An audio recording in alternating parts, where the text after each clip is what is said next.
What's up, everybody? Sorry about being a couple minutes late. My bad on that one, but we got a good one today. Uh, we're doing the thing that we always do. And we're gonna be making a oh so beautiful tier list today, basically going over the expectations for the Pro Tour London. Um, So that's the main topic. Obviously, that's going to take up 99% of the stream. Obviously, because we usually go pretty in depth, kind of talking over the thought processes and things like that. So we will see how it goes from here, but we will make it through. We will make it through. Let me get caught up in chat. I'm doing all this stuff last second. Um, Let me make sure. Sindra S tier, no shot. No shot. Hope we get some spicy takes. I mean, couple C tier heroes, can't wait. Yep, exactly. Yep, which C or D tier makes top 8 in that. Oh, what's up? What's up, Jacob Clay? How's everybody doing? How do you feel about Rosetta now? I know you were bummed when it first came out. I love Rosetta as a set. I think it's actually one of the most well-designed sets. I just don't like the fact that it was so overshadowed by the power of MST. That was my only complaint. I actually don't have a single complaint for Rosetta in a vacuum. I think the draft was great.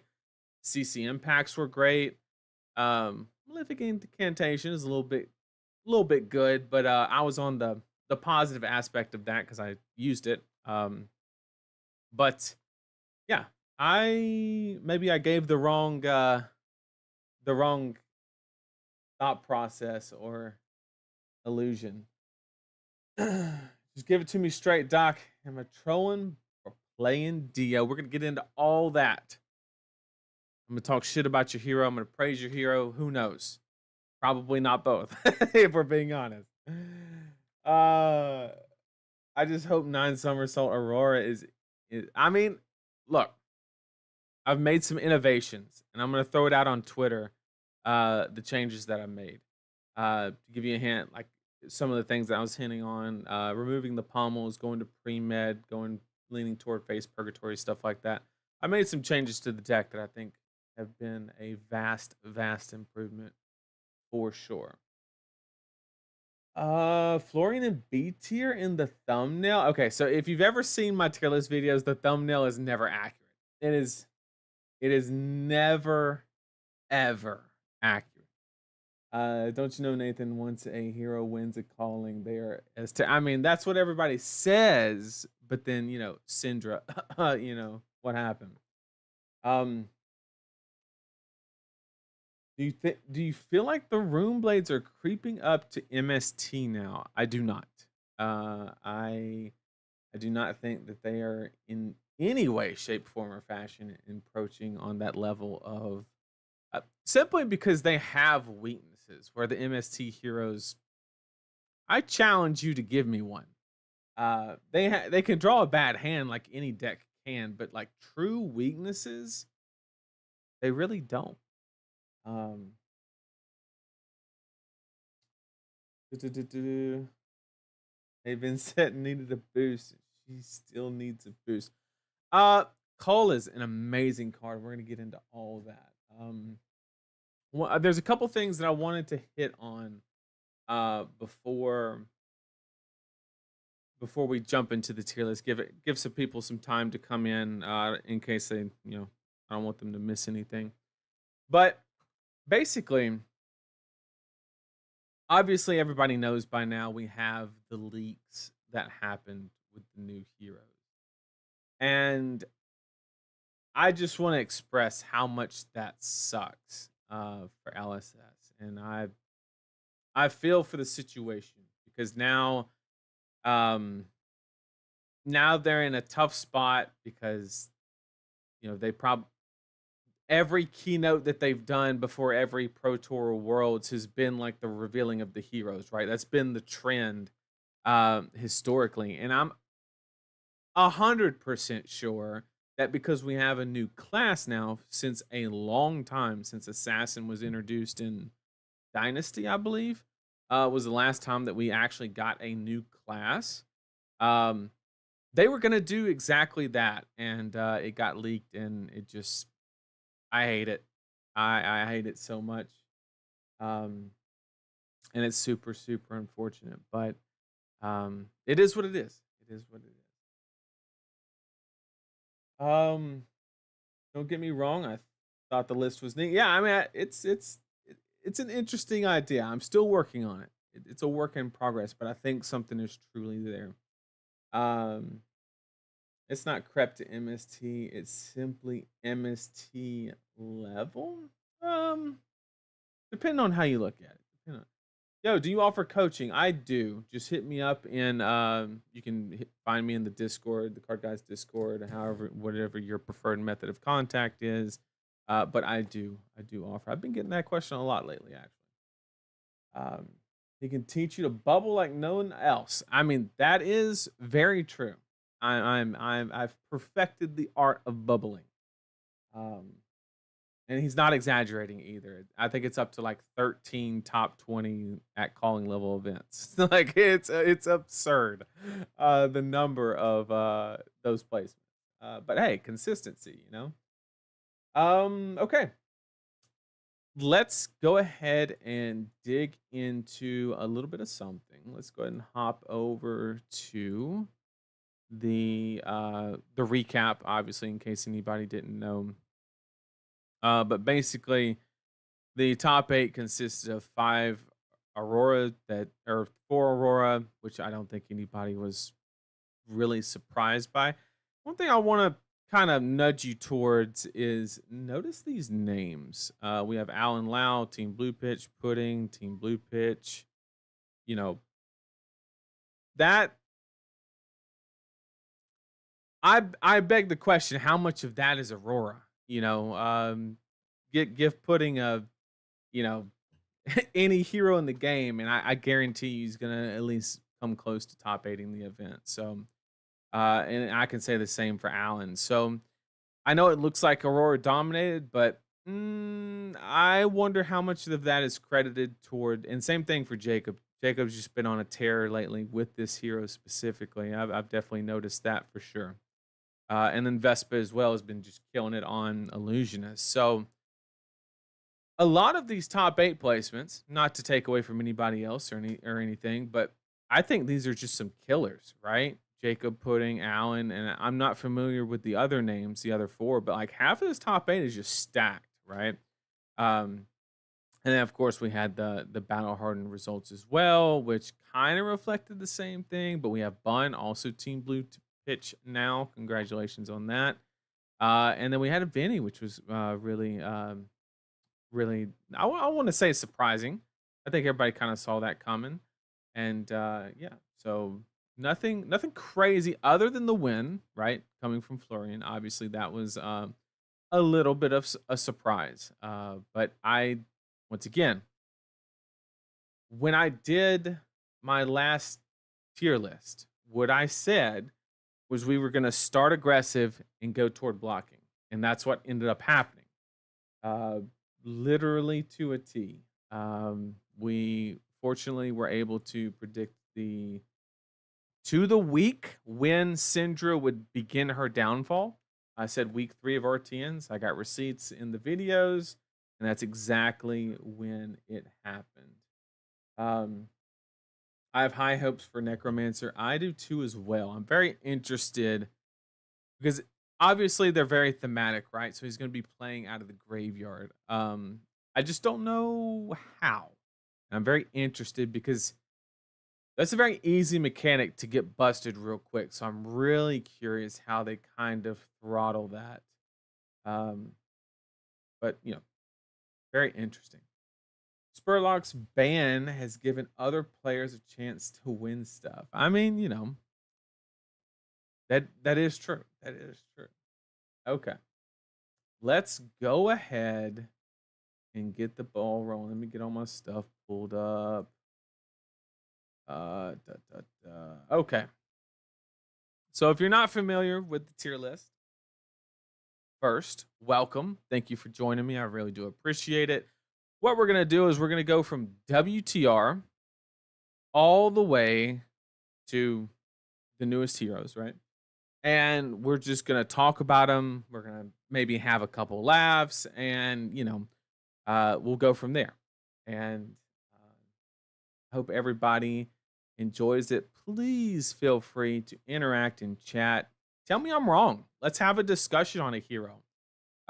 Let's bounce some ideas on why you might disagree or why you agree, or maybe I'm not viewing something that you think is like correct, and we can discuss it and we can both learn. I'm all for it.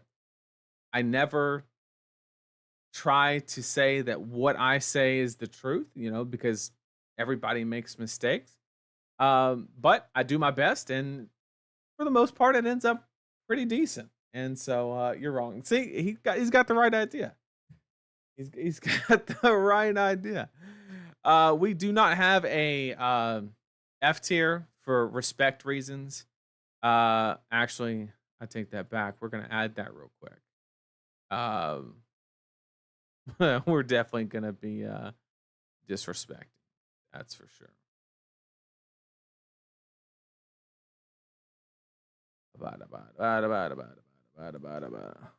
We'll at least get a D tier going. We're gonna need the space. We gonna need the space. You know what I'm saying? All right, all right. It's gonna throw off the color scheme thing, but who gives a shit? Is the real question. All right, here we go. Let's get started. I'm excited. I'm excited. I always love these. The discussions, all of them, all of them. I just love it. Okay, let us. Ooh, got the heebie-jeebies. I'm a little unprepared for this one. I mean, not like the placements, but like my flow and stuff like that. So if I'm a little choppy, I'll apologize. All right, let's go. Let's go and start talking shit with these WTR heroes. All right, Bravo. All right, so Bravo's biggest weakness is an opponent who can count to 2 and can read. And Bravo obviously is kind of in a rough spot, as he has been for quite some time. There's nothing new here. I will say there's a little bit of hope for this hero because like meta's moving more toward a. I guess let me take a step back before we start talking about Bravo, and let me give my general thoughts on the meta as to keep that as context as we place heroes. I think we will continue to shift into a blocking meta because, and the reason that I predicted that was when the new cards were spoiled for Aurora, I quickly came to the conclusion that it's the best aggro deck. And then from that point on, I said the only way nobody can actually race her. Very few decks can even approach the game plan of like interacting on value. Blocking and hoping she draws a lesser than good hand is like your best style of play, literally. Or literally outlast her threats, which is very hard to do with like Flicker Wisp and things like that. So it is hang on. I lost my screen. Okay. But yeah, so that's the general context. Is the best way to combat Aurora is defensively for the most part, but you can't just do nothing. You got to do a little something as you're doing it, or else she's just going to set up a combo and like literally just take you out.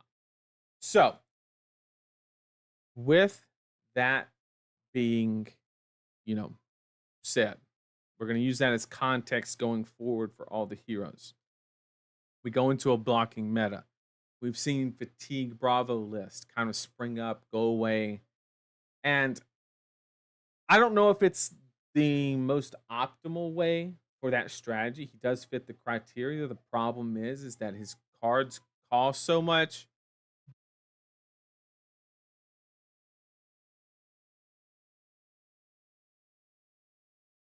The it does fit the cost curve, but the problem is that it takes a little too much damage to actually execute his disruption piece. And so I think for that reason, he is definitely going to stay in D tier, but probably respectfully at the top of D tier if I had to guess. But if by the end of the thing, what about just aggro Bravo instead of fatigue? There's just too much armor in the format, unfortunately. But like chat has mentioned, of course, there's always the possibility of the mastery pack upgrades. It's entirely possible to kind of get him on track. So unfortunately, Ravi, we got to throw him in the D tier. It is what it is. Okay. Let's talk about Dory, which is the only hero where your opponent spends more time explaining triggers than actually winning a game. Josh earmuffs, don't listen. In all seriousness, though, like Dory is actually okay. I don't think she's horrible. The problem is she doesn't have the very disruptive tools with Aurora. I think that Dawnblade, surprisingly, is a very valid strategy where you can wait for Aurora to hiccup just a little bit and you have good block values. And then you just hit the gas, right? And then you just race from a certain point in the game. And it can actually be a very valid strategy. So, as far as approaching the Aurora matchup, I think Dawnblade Door is a decent place to be. The problem is what did I just say? The meta, in my opinion, is moving into a very defensively oriented meta, or decks that prey on defensive decks. We're talking Verdants, things like that that can just like combo the shit out of you, right? Or any deck that can like set up and do things. With that being said, a lot of people are gonna have D reacts.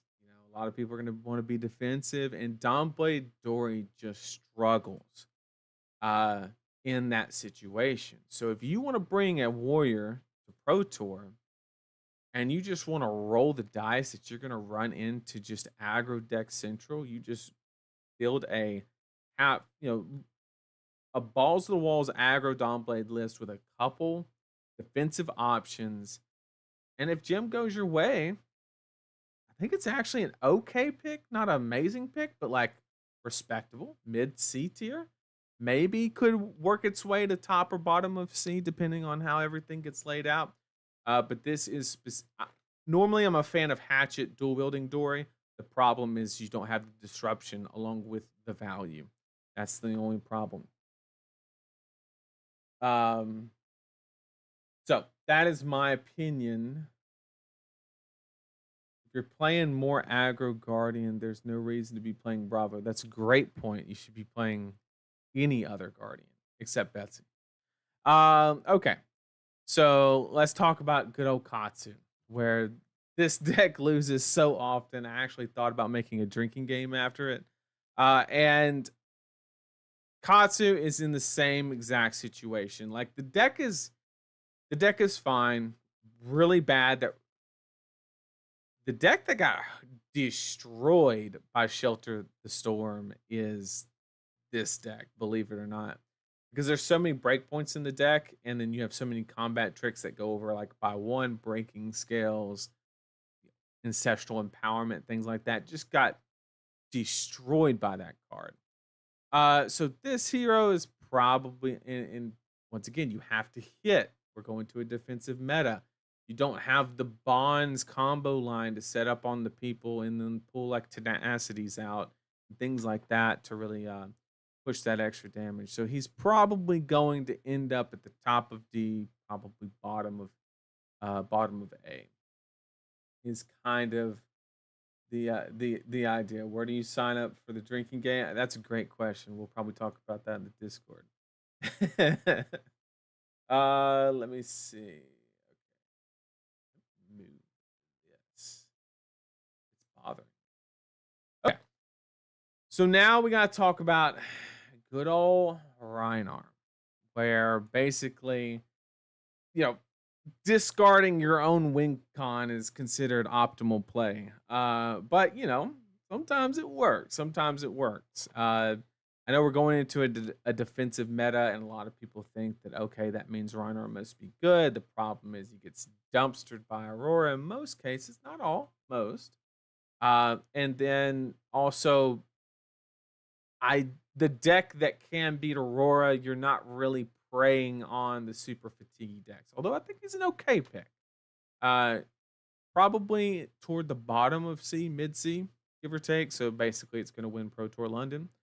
But Eugene, right? We have to put Eugene on the tier list, and that is an entirely different question because anybody that goes and grabs a Blood Rush Bellow with a sand sketched plan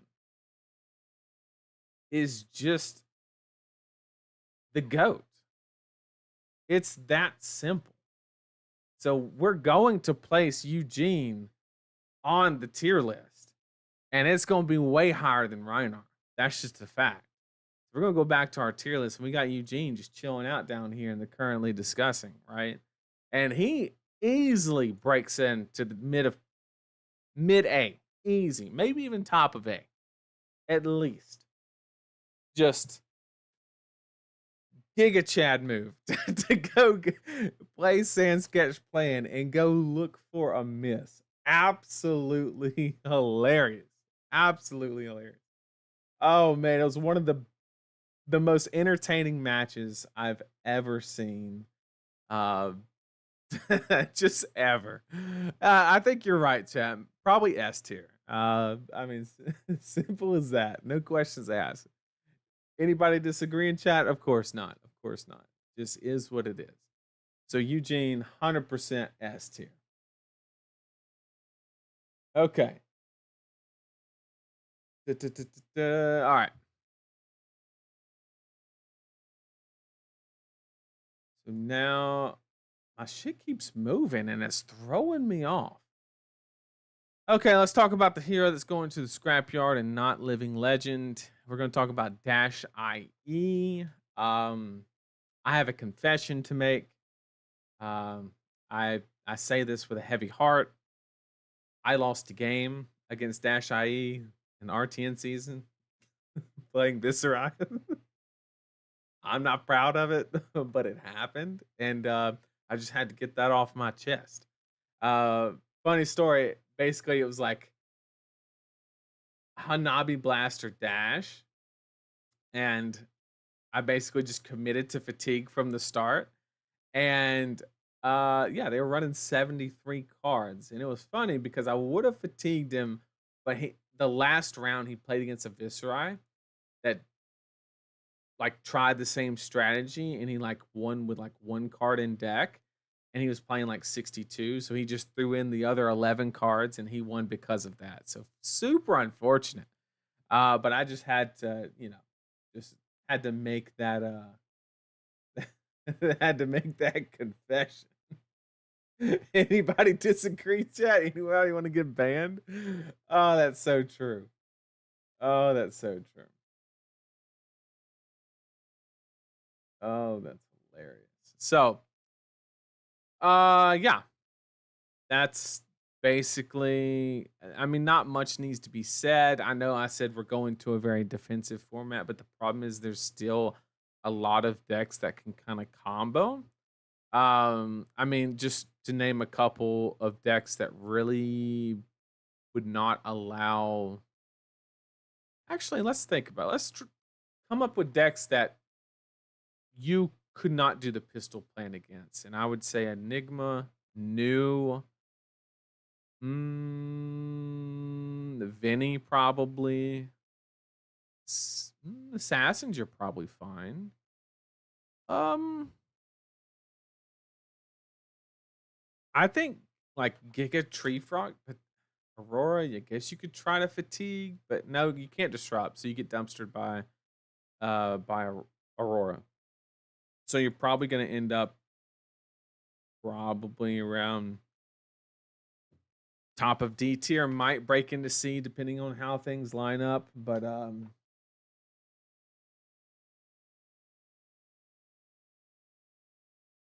I gotta get up at 7.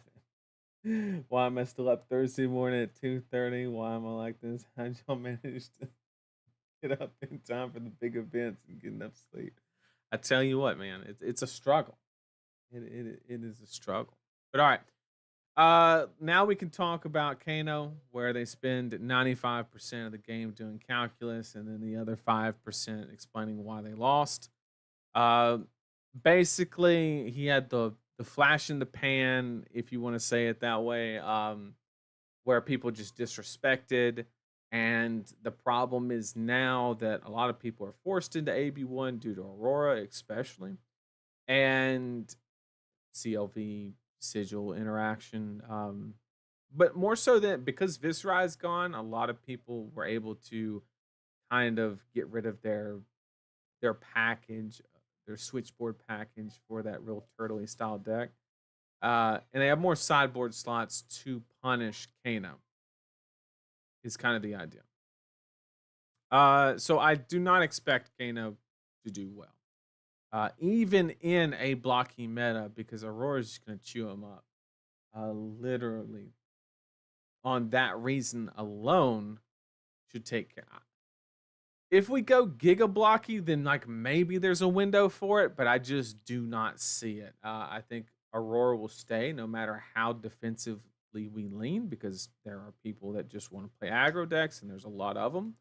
And that would create a situation where you're hoping to dodge the most represented deck, and I don't know if that's a place that I would want to be. So I'm gonna put him at the bottom of C tier, which gives him a good chance to win the event.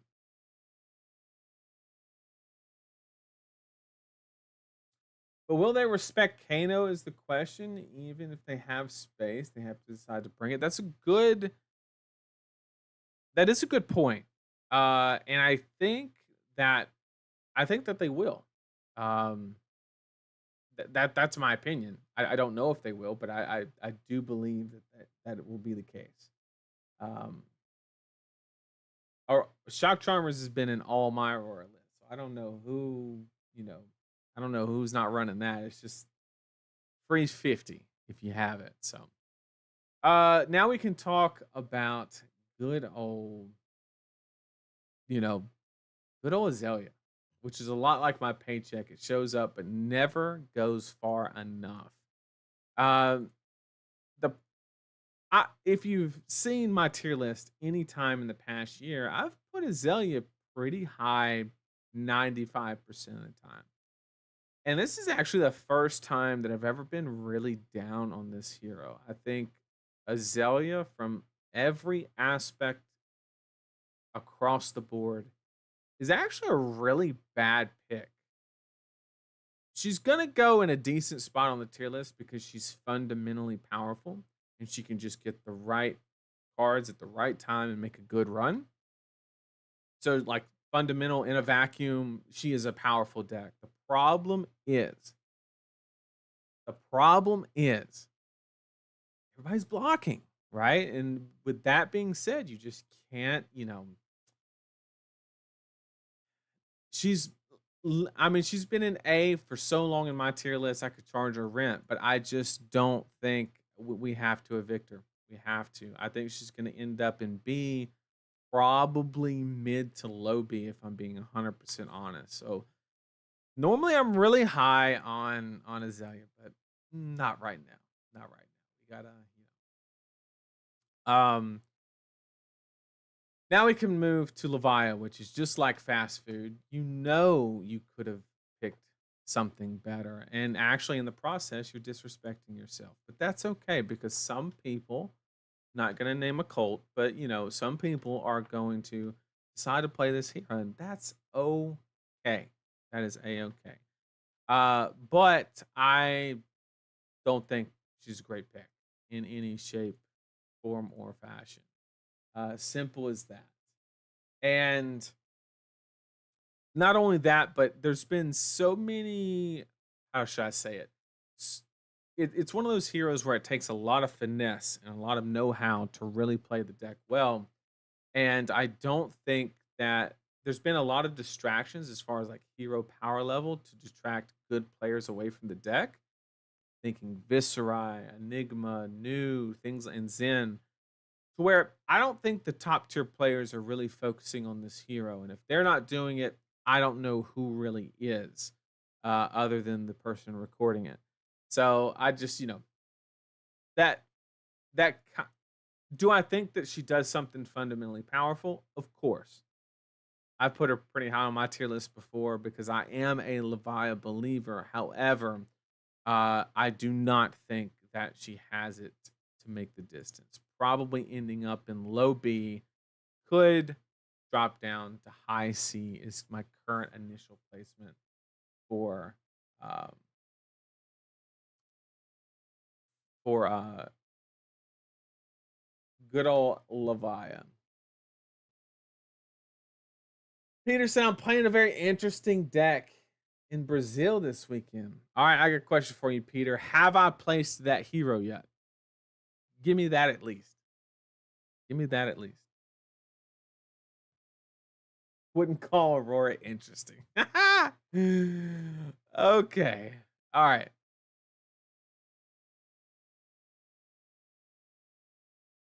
You haven't seen the set code for high C's? That's a good question. I don't know. Oh, I haven't. Okay. So it's down here. All right. We have a 1 in 20 guess. All right, let's do it. I'm just gonna roll up to one and be like, and Peter's hero. No, because if I guessed it right, I would feel horrible. I would feel absolutely horrible. Because everybody's like, "Oh, Joe, no, Peter was on this." I would feel terrible. Um, okay, and now we can go to good old man. I love Bolton, except I don't. And also, I mean, Bolton's kind of entire game plan is to cosplay as a good hero just to get bodied at the end, is kind of how it works. However, I think the most viable way to play this hero is actually the whole decimator fatigue bullshit. Or you could go kind of like the Reese option, where you do the dual wielding and you basically you're playing Hatchet Dorinthia, but you're doing with Bolton, which has a couple more efficient lines kind of situation. But I think the slower the Bolton deck, typically the better.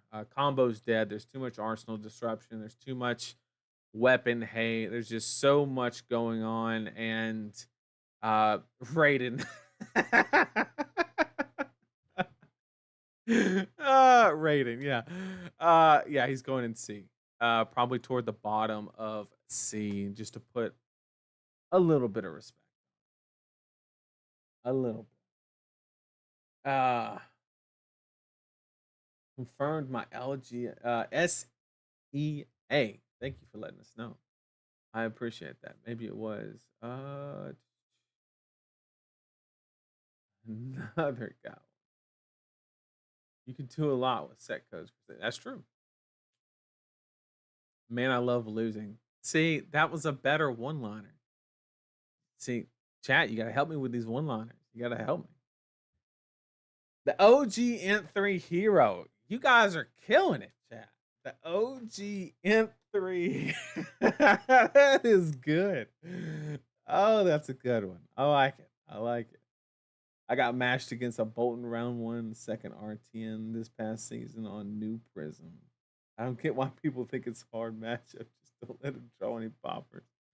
I tell you what. Okay. All right. Good old me 5 bum. I got nothing. I honestly got nothing. I mean, this deck is just red cards, wishful thinking, and a dream that dies by turn 5.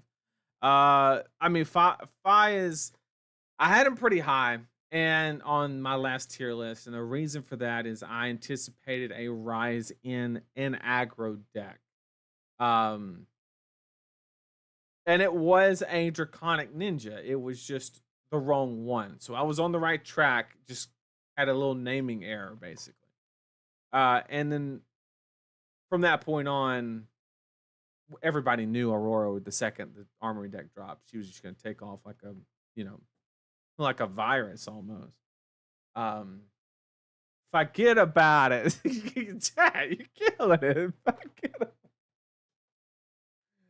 Forget about it. Oh god, that's so good. I have to keep watching to see where you put the deck so I can screenshot it and send it to you after I do well. Oh lord. Okay, it's confirmed, chat. He's not on Bolton because he said that after I placed it. We're working our way down. We're working our way down. Um, I mean, he's a really good offensive bot. Other than that, with the mask of momentum interaction,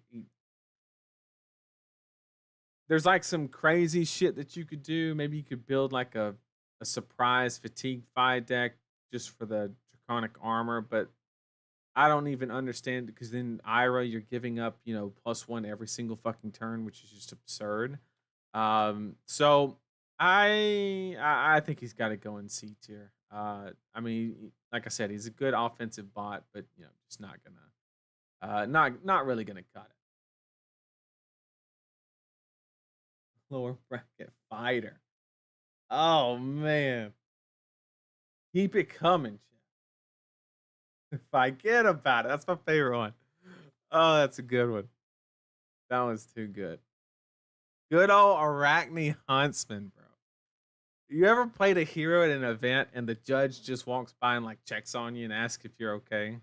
That's this hero. Anybody that plays this hero, you just have to check on him. You have to do like are you doing okay? You good? You good? Cause like, yeah, there's literally no reason to play this hero. I mean, if we're being just 100% honest. Um, it's simple as that. It's simple as that. So we're gonna definitely put him in D tier, but we're actually gonna swap those. He does have Codex, so we're gonna move him. We're gonna move him one. All right. Welfare check the hero. Arachne at PT is insane. I would respect. Man, I missed the Levi and Azalea talk. Moving furniture. I mean, like, to sum it up for you, like, yes, Azalea can drop your credit score with an arrow. There's so many on hits, but I think people are going to be blocking too much to really, get a lot of those on hits through. I just don't think it's a good environment for her. And Levi is Levi. That's all you need to know. Simple as that. Mario on Ozempic. Oh, goodness gracious. Okay, I'm guilty. I did that in one RT and I was judging. You got to check on those players. You have to. You have to make sure they're okay. We got to take care of our players. Azuri. Too bad you can't swap in a win con. This is the strangest story because like Shoma like took down the Pro Tour, right? And like literally the day after, nobody heard from her for 6 months. Um I I don't see a I don't see a there's no like Giga 2 for 6 that came out that just breaks the game. The 1 2 for 6 that she could use that flips the non-attack lost a lot of value when Visrai left. Um like is not a bad hero, but there's a lot of assassins that are better than an Azuri, in my opinion. Um and I like I said, I don't think she's bad. I just don't think there's an extremely valid reason to be playing her right now. It's kind of my opinion. So I'm gonna put her probably right here. We got to figure out what we're gonna do with all these C tier heroes because it's a little disproportionate. Although, as we get later in the sets, obviously a lot of the stuff's gonna go up here because of whatever you want to call it, but it just is what it is. So now we. The coolest assassin ability, though, do I agree with that? Yes, I agree with that. I was thinking about Mario's. I was like, it's pretty good, but I agree. I think Azuri, the idea of like hiding something back is just really cool. It's just really cool. Very well designed. And like I said, good hero. Just there's better options. Simple as that. Um, is that Eugene in S tier? Of course it is.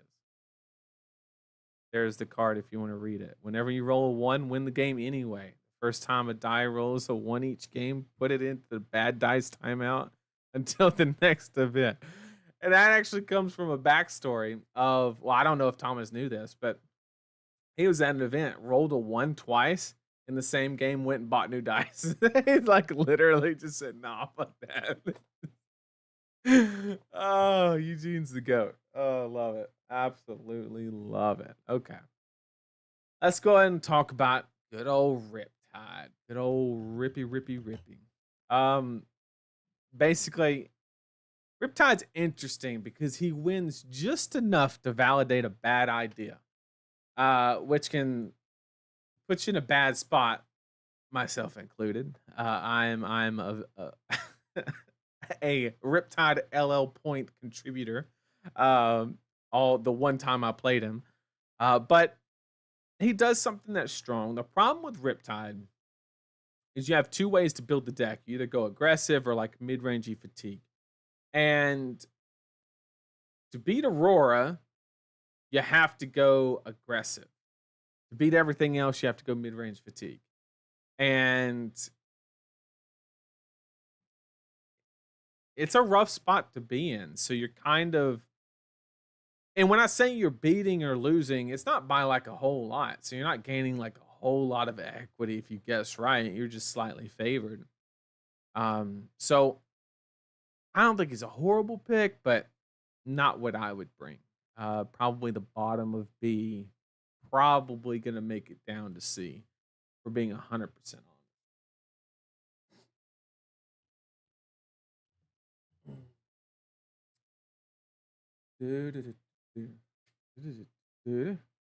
She's definitely a B tier hero. She got some really good support in hunting. Shakedown sensor can be 100% accurate. She can now convert 4-card hands. Like I said, I don't disagree that she's bad, or that she's actually good. I just I'm picking new every time over. I mean, it's literally that simple. And these tier lists are validated or based off of play percentage, results, things like that. So we could see another Shoma situation, but I extremely doubt it. Extremely doubt it.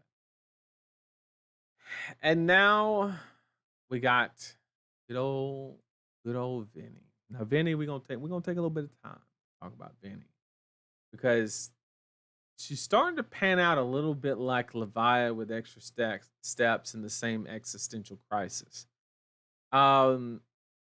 Just to get the record straight, I think she's a lot better than Leviah. Just let's get that out the way really quickly. And if you actually look at Aurora's bad matchups, she is actually one of them. The problem is if you watched my last stream, I played a Vincent game, and literally everything was clicking. Mordred Tide, Malefics, the opponent was doing. He even got Nazareth out on like turn 5. And we went to turn 13 and I almost won the game. Just because as soon as Vex and Quillhand was gone and they had no standing rune chance, I said, okay, I'll just block and wait for little windows to have free value. She was bricking so often with an ally on the board. Nazareth never went away, stayed around for 10 turns. And I was able to basically get enough free value to actually outvalue a 4-card hand from Vincent plus an ally, which is absolutely wild. Now, I'm not saying that's always the case. I'm just saying at the highest level, if you've played against that deck, there's a lot of ways to pick on it and kind of force that situation and kind of create that narrative to force them into that play pattern. It doesn't always work, but I'm just saying that it's something it means that the Vinny player has to play even better than their opponent. That's a tough spot to be in, but I think she's very good. I think she's very, very good. So she's definitely going to go into A tier, in my opinion, but probably going to work her way down to the bottom of A, if I'm being honest. But we'll see where she ends up. But solid Aurora matchup, respectable, decent into fatigue if you really know what you're doing. Um, yeah, that's about it.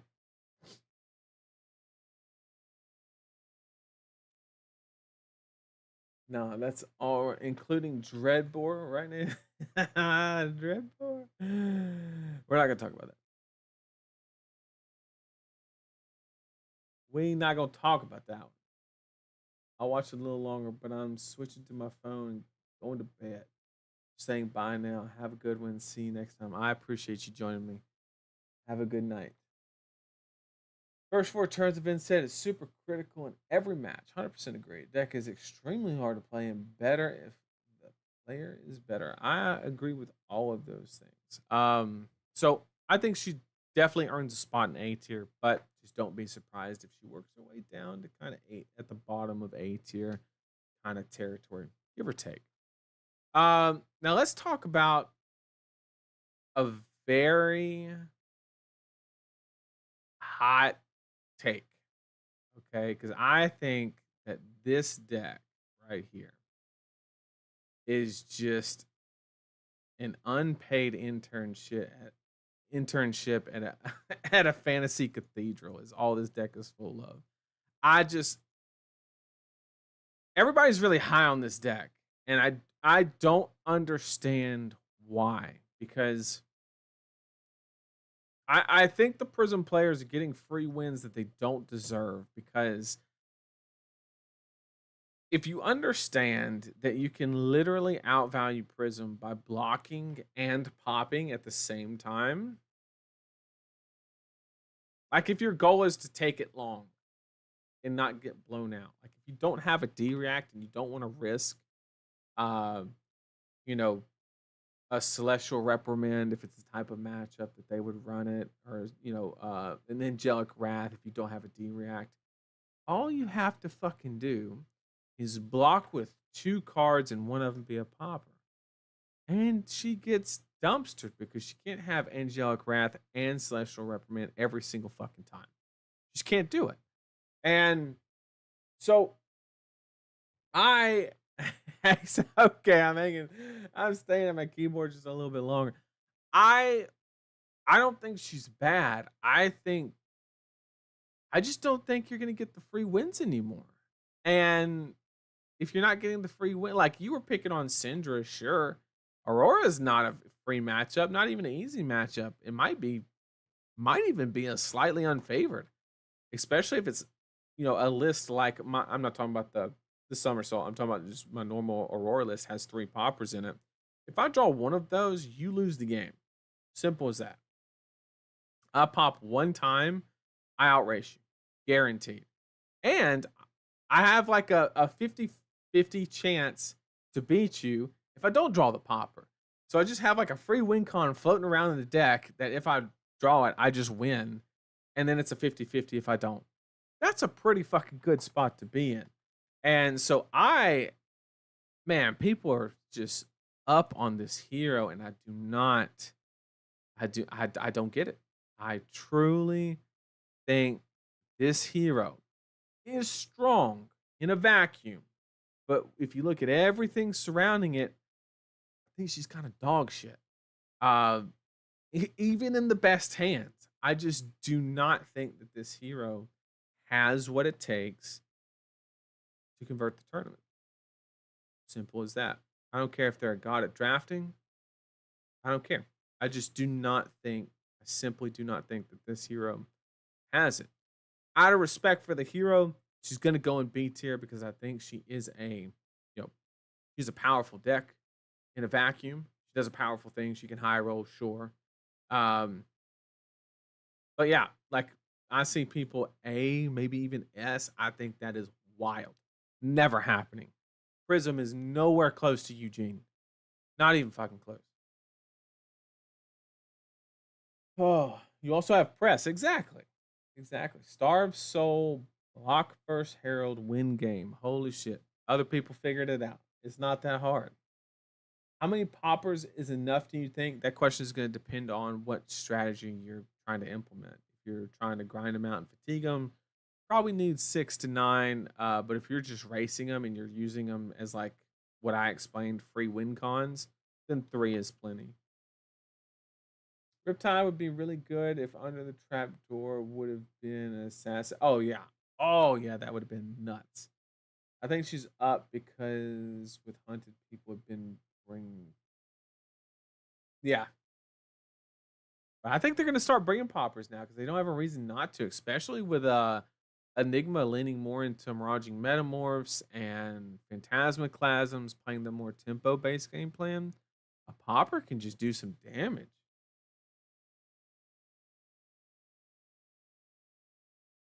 What if I just pay footsteps when you block with a popper and an extra card? Uh, then we had an even exchange, but you have to pay an extra resource, right?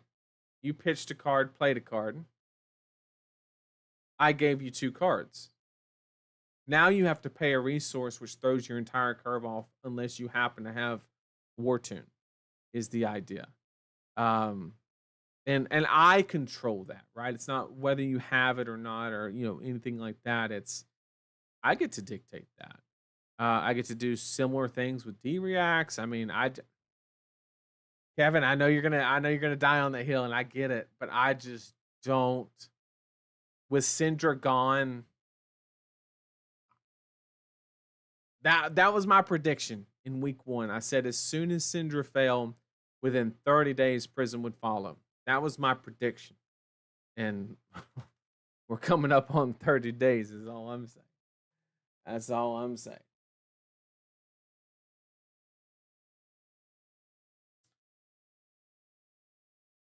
Anybody else with audio issues? I've barely dropped in. I've dropped a couple frames this entire stream, so you might just want to restart it. Would be my best guess.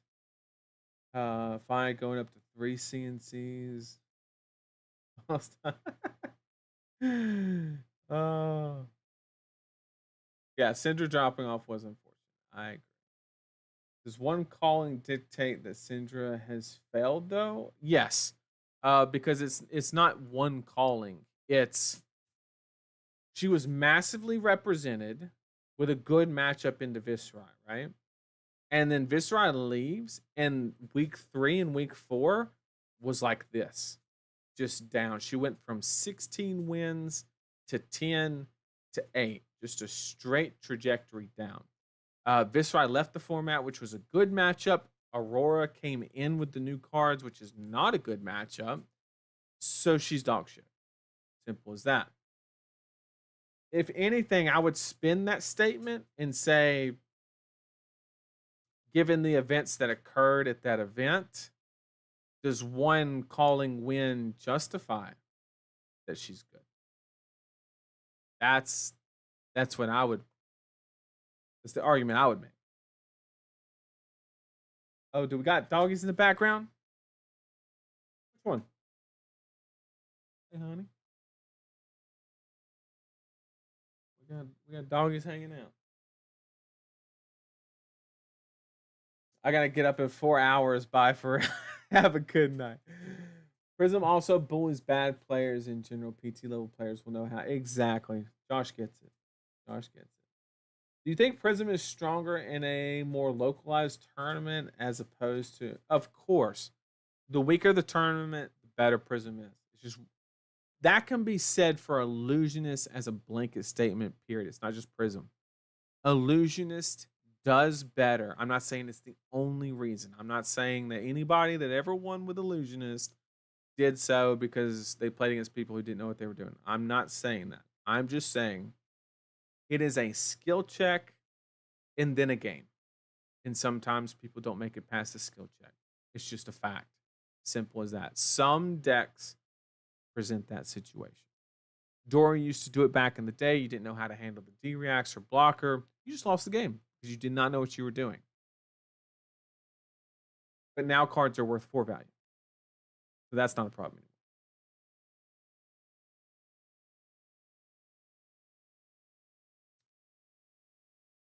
Dog was only there briefly. Yeah, she's laying down. She's tired. She's tired.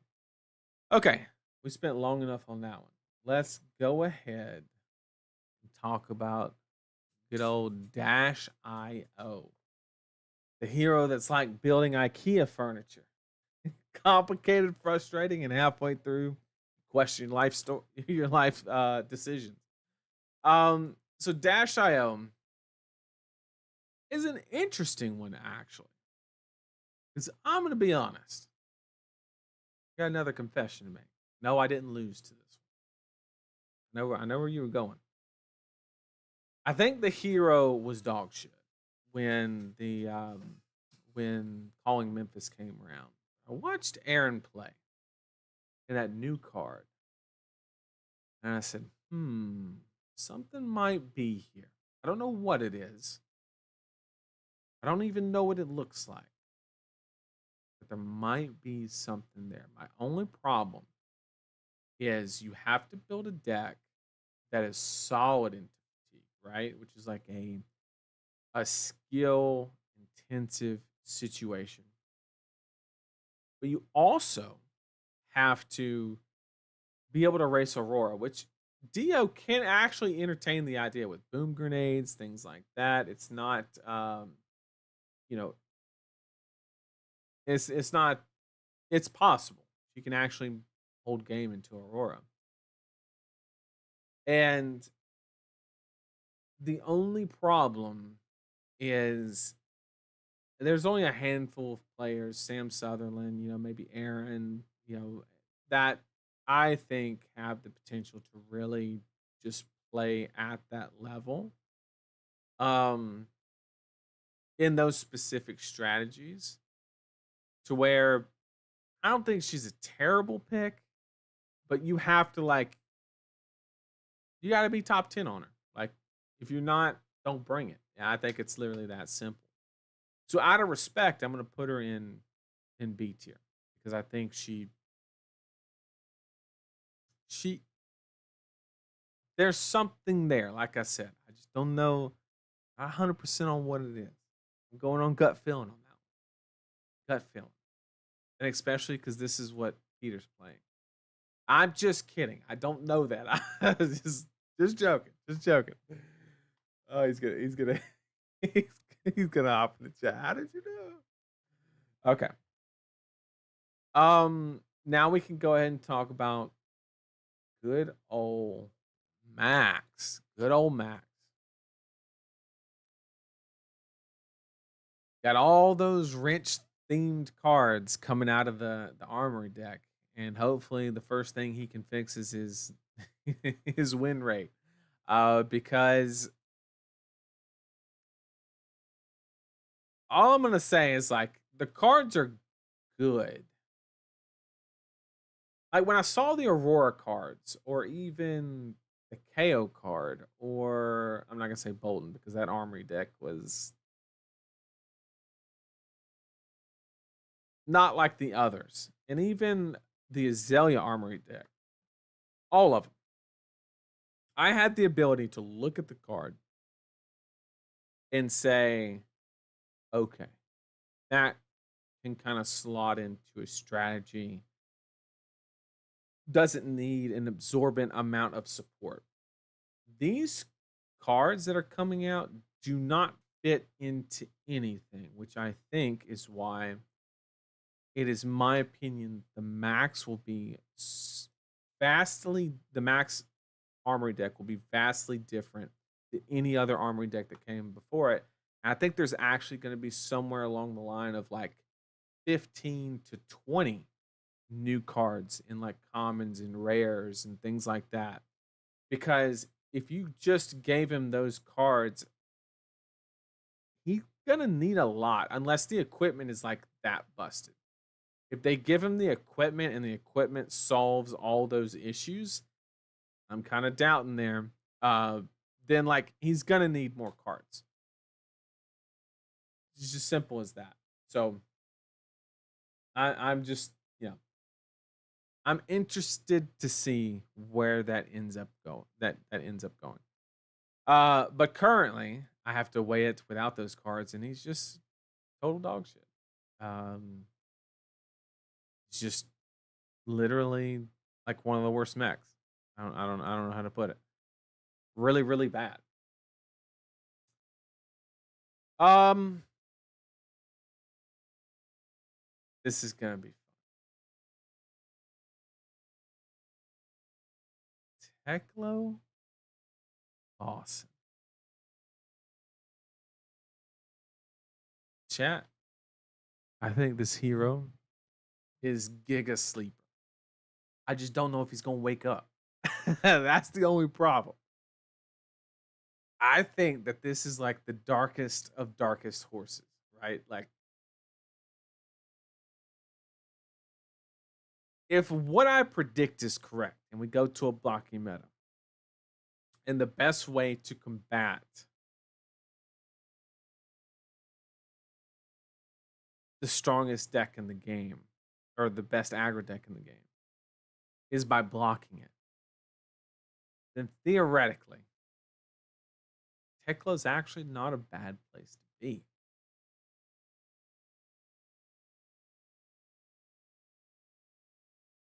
And chat, this is like, so everybody knows the structure of TCGs, right? You got like the level 1 thinking, oh, this is the best deck, I'm gonna play it. Level 2 is like what beats the best deck, and then level 3 is what beats the best deck. This is like level 3.5, 4, where you're just like, you're vibing, but I think it's gonna work. That's where I'm at with Teklo. But like, I'm just saying, hear me out. I think somebody's gonna do something with this hero. And it's coming up. I'm thinking like 4 people bring this to Pro Tour or are calling before it or something. And it's actually gonna be good. And they're gonna play it really well because they've been like, locking it down and shit like that. So obviously, so people don't blaze me on social media because they don't have the context of what I'm saying, I can't throw him in A tier. I'm not allowed to. What I can do is piss off every Prism player on the planet and put him in front of Prism. Get fucked.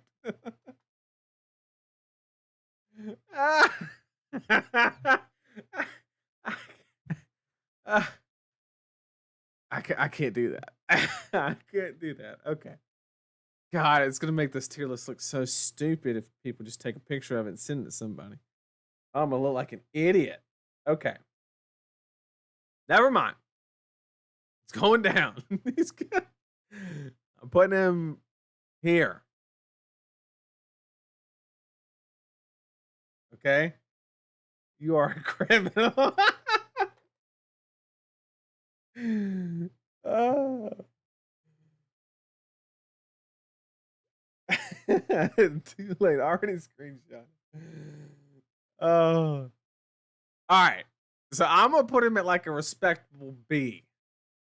But if he does some shit, clip it. Clip everybody and tell him I called it. Because he's like, I think he's dark horse. Dark horse. Maybe I'm overcooking on that one. Maybe I'm just cooked. I don't know. Who knows? Who knows? Okay, we'll go ahead and move on to good old heavy hitter. Heavy hitter. Teklo Daddy is B. I think somebody's doing something with it. Thomas. Get him out of there. Have you learned nothing? Fine. God, y'all talk me out of it. Just know. Oh God, now he really is gonna do something because I put him in C tier. And you know my tier list, right? His win percentage just went up 20% the second he hit C tier. Golly. Coming soon about that tier list 2.0. Oh God. All right. Y'all got me. Y'all got me. Let's talk about Betsy. I would actually play Betsy at the Pro Tour if you could crown away the hero. That's so fucked up. If you could crown away the hero, I'd play Betsy. Yeah, no, this this hero's fucked. Oh god, this hero is just dog shit. Like it's that simple. I'll do like that. I'll give her a little bit of respect and put her better than Max. But like, uh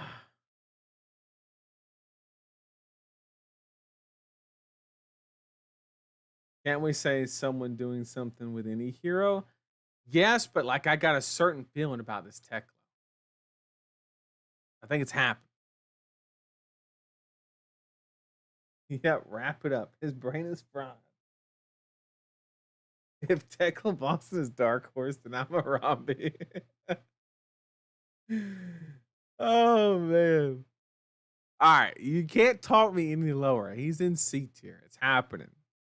And he's my dark horse. I'm gonna have a dark horse and then like a dark horse. He's the dark. Okay. So play Betsy if you can crown away the hero. If they errata the text on Crown of Providence, then play Betsy. Okay.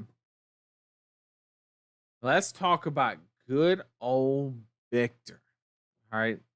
Victor's got a very simple strategy. You got Clash, Brick, Cope, and Repeat. But in all seriousness,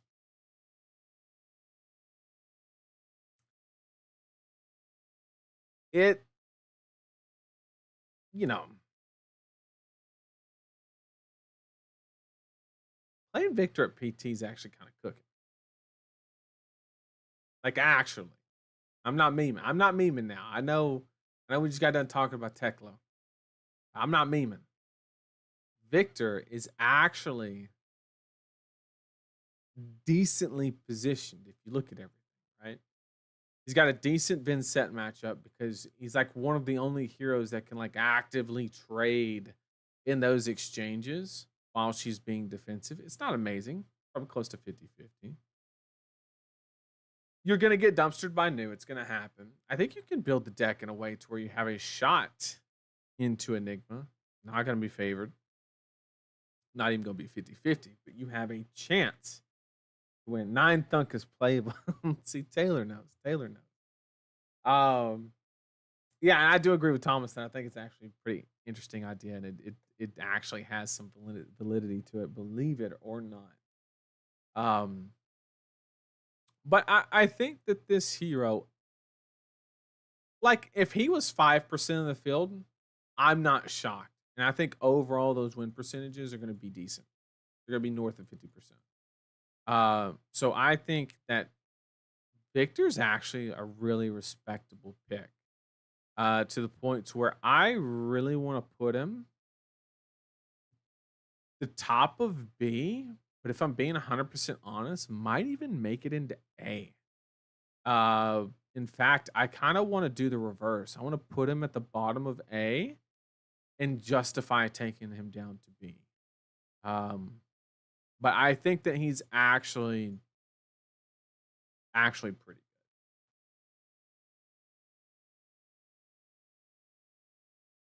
He had 22 might tokens against Josh in yesterday's stream. I mean, he can do some good stuff. I think Betsy is better than Tekla. No shot. Okay, we're back on track. Victor's actually pretty good. I agree. I think I think in a vacuum he's actually not that good. I just think he's uniquely positioned in the meta to take advantage of it. I think in a vacuum he's kind of mid and a half, but I think given the current situation, if a very good player was like, "Yeah, this is what we're taking," I'd be like, "I respect it. I respect it." But before you get too hyped on it, by the end of the stream, he might be in the top of B tier. So bear with me. Olympia. Inflation is a bitch. And the new heroes are going to spend money better. So this hero, I think this hero, like even more so than Betsy, this hero just actually has no purpose in constructed format. Uh, unless you just love the theme, I don't understand his existence. I'm being 100% real. Unless you just want to say that you're playing the most expensive deck because you can add 14 of the most expensive equipments, then you do you. But just I truly do not. This is a limited ass hero that never got the one card, the anvil, but like this is who needs an armory deck. Right after Max gets taken care of, give him some CPR or something. This dude needs some milk. So we're gonna put him, yeah, right next to Max for sure. 3 gold full tunics. Let's go. I mean, that's all he's doing. That's literally all he's doing. Not an A tier hero. I don't get it anymore. Uh, y'all are never gonna let me live it down that I think Teklo can pull it off. Golly.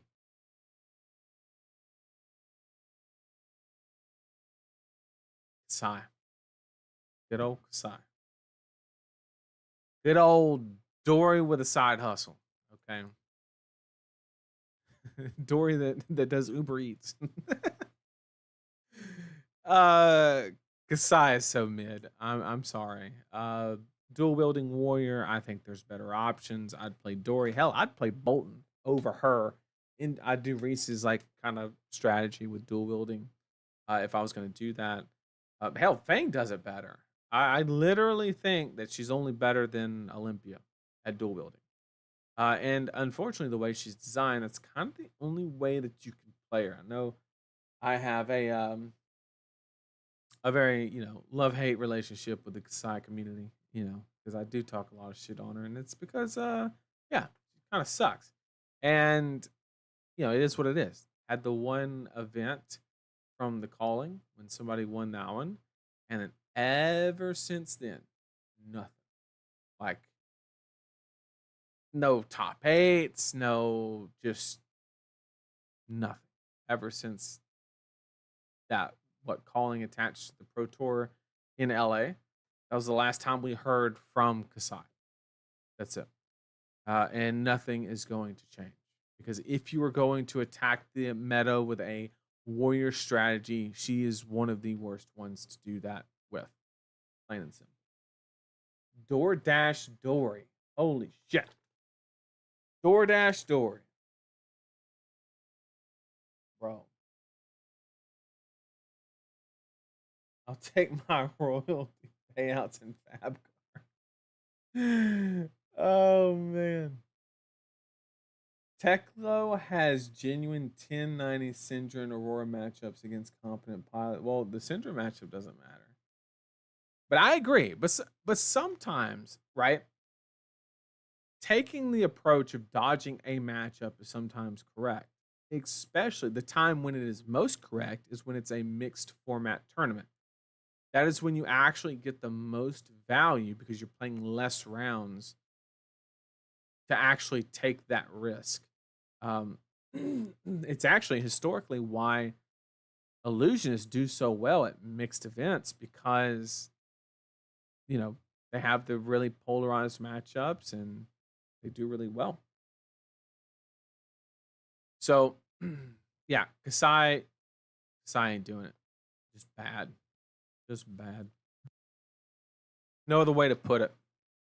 We have created a very nice, almost perfect staircase, though.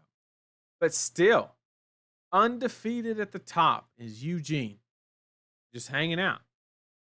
He went up there at the very beginning, and nobody has came close to Eugene Sandsketched. Is what it is. Okay. Moving on to good old KO. High risk, low reward, max regret. He had a little bit of a flare up I'm not sure what induced it, other than somebody winning an RTN or whatever it was. All the validity that holds. Um, there was like a spike in people believing that that he could do it, and I do not. I just don't see it. Plain and simple. I really don't. Um, there is a version of 2 for 6s that you can do like a mid-rangey kind of style, and you have enough like disruption to actually somewhat affect Aurora in a lot of ways. The problem is, I think the damage is just going to swing too much in Aurora's favor, and you're also susceptible to your own on hits, right? Or their on hits. So I don't think it's a really great spot to be, right? And so I just don't I don't think he's bad, right? Basically he started in heavy hitters meta. He started in like SA and just kind of slowly worked his way down. And he's probably at the bottom of B. I'll put him in a respectable place, but I'm not expecting any big results from KO person, in my opinion. But as always, I'm happy to be wrong. But good luck. But good luck. The thing changed. Oh Lord. Okay. Now we gotta move on to the good heroes. The heroes from the last 3 sets. Funny how that works. Okay. Good old new. Good old new. The deck that's not broken until you sit across from it. Obviously, new is going to go in probably the top of A. Could work her way into S tier. I think she's a phenomenal pick. She has tons of agency. She's naturally resistant against anybody that wants to fatigue. A very skilled new player can actually make the Enigma matchup very decent. And the Vincent matchup is very interesting. I will admit that. It's very unique. Um Also, it's one of the few decks that can actually entertain the idea of fatiguing Aurora. Unless like that's all you're trying to do. And so I think that news probably going to end up at the top of A. Could even squeak into S tier, to be honest with you. High A, low S. I agree. I agree with that notion. Could actually Riptide has Codex, KO doesn't. That's exactly my thought process. Riptide is well positioned in this aggro meta. I don't think we're gonna be in an aggro meta come you know, like we'll use the example, right? You have like Aurora and then everybody that wants to block Aurora. So if Aurora is 30% of the meta, which is a stretch, and 70% of the field is trying to block her, are we in an aggressive meta? I would argue we're in a defensive meta because it's the only way to operate in it. And you're a part of the 70% is kind of the idea. So I do disagree with the fact that we are in an aggressive meta. Me personally.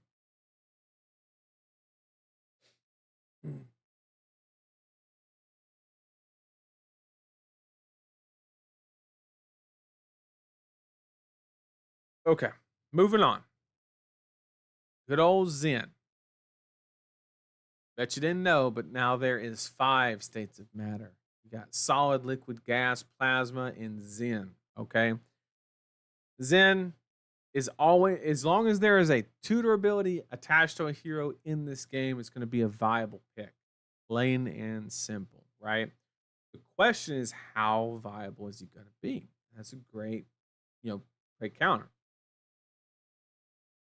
As we've seen Zen in the past few months, probably about basically ever since the bans, the book burning, if you will, he kind of had to take on this extremely mid-rangey block with 2 cards until you can play Chase the Tail and then blow them out. That's kinda like the whole strategy. You draw a hand, you say, "Can it play Chase the Tail?" "No," you block efficiently. That's very broad, you know, summary, but that's kinda how it works, to be honest. And, it you know, obviously he's good, but is it good enough? And the problem is mid-range, unfortunately, unless you are operating under a mid-range combo, is, in my opinion, one of the worst places to be if everybody's actively blocking and everybody is actively just no blocking, right? I don't think you want to be in the middle. I think that you want to be like a combo centric that has an aggro plan kind of spot is where you exactly you want to be, my opinion. Um, and he doesn't really fit that role, plain and simple. He has some explosiveness. He's very solid. So, in my opinion, he's been in my tier list. He's been in S tier for quite some time. But I think in this situation, I think he's gonna go down probably below new, but could even go under Vinny. Is kind of my thoughts on Zim. Dropping him a little bit, not a lot. I think he's still a extremely viable pick. If you look at the bottom corner, it says MST, so you can't go wrong. Um, but I think that's ultimately where he's basically going to kind of land. Is he's not as good of a pick as he used to be, but really good, really good. Okay, let's move on to Enigma.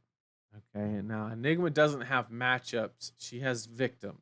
Okay, and nothing has changed. She's gonna pick on certain decks, and she's gonna do her thing, and basically ask your deck a question. If you don't know the answer to that question, you start off the game with like a 20% less chance to win. Which is a really good spot to be. Now, the question is a lot of people are saying, oh, Aurora is going to push her out because she's so aggressive. But Vespa showed us, and I predicted as well, approximately week 2, week 3, that the Enigmas would shift into a tempo oriented game plan and make active trades while positioning. The problem with Enigma is if you're playing Enigma versus Aurora and you are defensively postured, Aurora has to make certain play. They can't just empty every hand every single time. They have to do some setups and stuff, right? And you can kind of prey on that with windows of opportunity, either building the board state, being disruptive. We've seen some pummels flying around, things like that, Phantasmaclasm, sinking their only attack, stuff like that, and really mess them up. Now, at the end of the day, I do think it's Aurora favored, but I don't think it's favored by a whole lot if the Enigma players are really honed in on the tempo oriented playstyle. With that being said, if everybody's going defensive and you're okay into the best deck in the room or the aggro deck, that's to me seems like an amazing place to be. Me personally. Uh so a lot of people are going to disagree, but I think we're going to give Eugene a little bit of company up there. Okay. I think Enigma is definitely going to go in S tier, but I don't think that she's going to pass Eugene. Under Eugene, but S tier nonetheless. Um, like I said, a lot of people are going to say it's a hot take, and I don't disagree with their thought process that Aurora would kind of push her out a little bit. But I'm just saying, give the Enigma players another chance to kind of innovate once the Aurora players solidified to determine what's the appropriate number of Flicker Wisp combos and things like that, or whether you still run the crown package. So if they don't, they can't leverage all their equipment value on offense. Decisions like that. Once that settles, which it will by Pro Tour, I think Enigma is going to have the last say in that equation, and that's the best place to be. Kind of like playing in position in poker. That's what um, that's my opinion. So I think that chat's already got it wrong. Enigma is best deck in format. That is incorrect. Best deck in format is Eugene. But I appreciate the recommendation.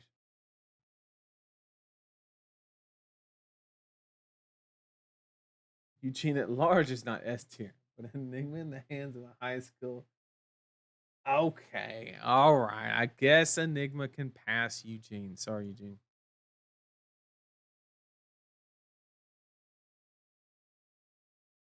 All right, moving on. Moving on.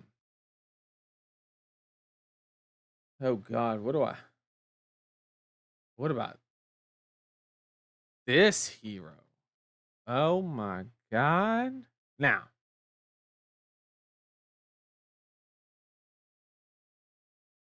this hero.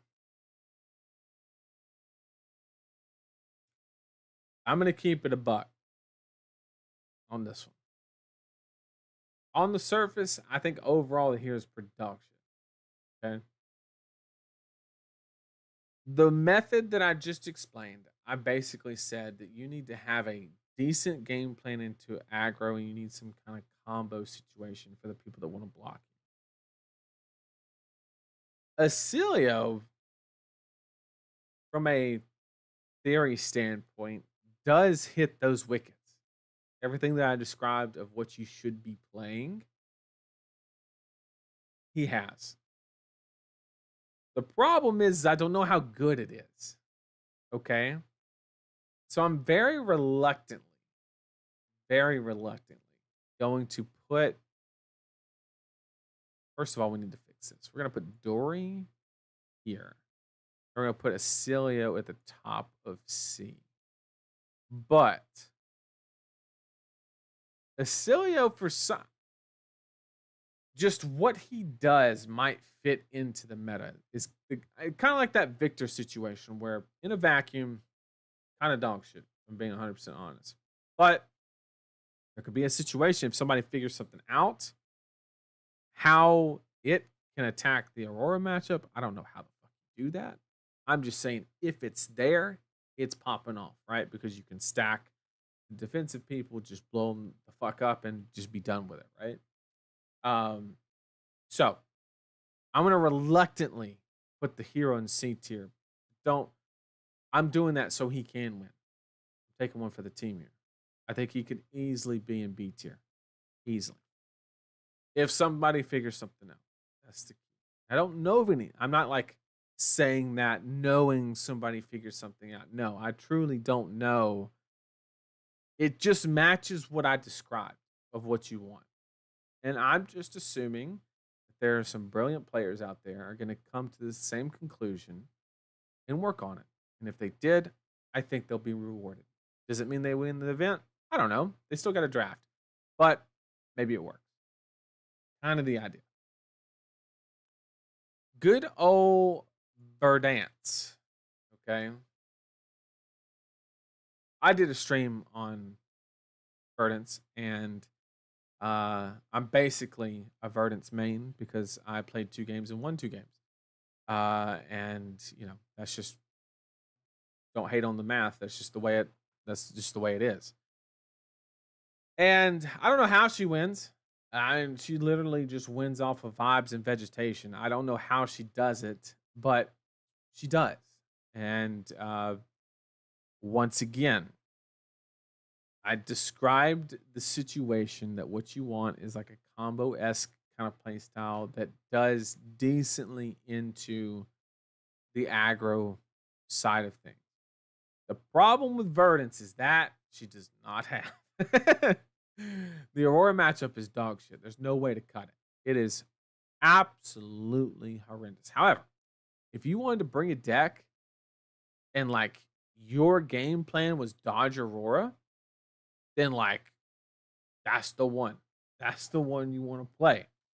Um, so I got a lot of respect for Verdance in that regard. It just is very risky. You have to understand that it's a very, very high risk play. But I think she can easily earn a spot in A tier. For the time being, I am going to put her behind Victor. But I do think that it's the difference here is he can kind of hang with the people that want to block, but he has like a good Aurora matchup, right? Whereas this one just destroys everybody trying to block, but gets dumpstered by Aurora. So they're kind of in the same situation. This is the more stable pick. This is the more like I'm coming to win or play side events. You know, that I would take Verdance if that was my yeah, like chat mentioned, Verdance will accidentally top 8. I can get down with that. I can get down with that. So by that comment, you know someone is testing Teklo. I didn't say that. I didn't say that. I didn't say that. I think Calming Breeze and CYB would be good in Acilio. I think that's the hero that CYB was designed for, in my opinion, as crazy as that sounds. I think it was actually like, you know, just the ability to discard it and not have to play the shitty ones below rate. Like, I don't know. That's my opinion. I don't know if it's true. Okay, we got good old Aurora. Everybody knows about Aurora. But what's interesting about this deck is my biggest challenge that I've had with this deck is coming up with new ways to apologize to my opponent for winning. To the point it's actually a problem. Because sometimes you just feel bad. Like you legit. There's like sometimes where you're like, oh yeah, good game, man. Sorry it didn't work out, but like, no, this one just like, let's go crush some dreams. All right, that's all I'm saying. But everybody knows with the abundant amount of, you know, the abundant amount of, you know, representation. She's obviously S tier. There's no debating. Um, the point that I'm going to make is in a vacuum. I think that Aurora is the best deck in the game right now in a vacuum as far as what she can do, what answers she has naturally in her toolkit. I think undoubtedly she's the best deck in the game right now. Problem is I think there's a lot of decks that can kind of answer that. And because her representation is so high, I think it was literally around 30% in Japan. You have mathematically incentivized everybody to prey on you. If anybody had half a sideboard slot open, it's coming for you. Like, send it. It's happening. And I just don't know. I just don't know.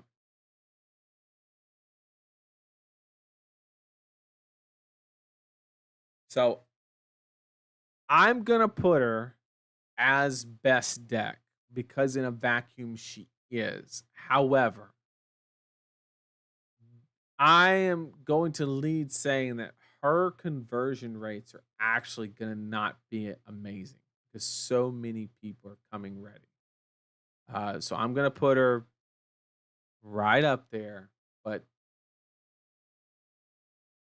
I can guarantee you that her numbers from the event, conversion rates, win rates, all that stuff will be much lower than people expect.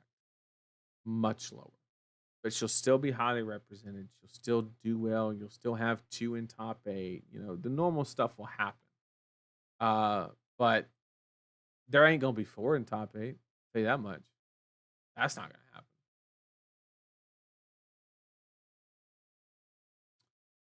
Okay.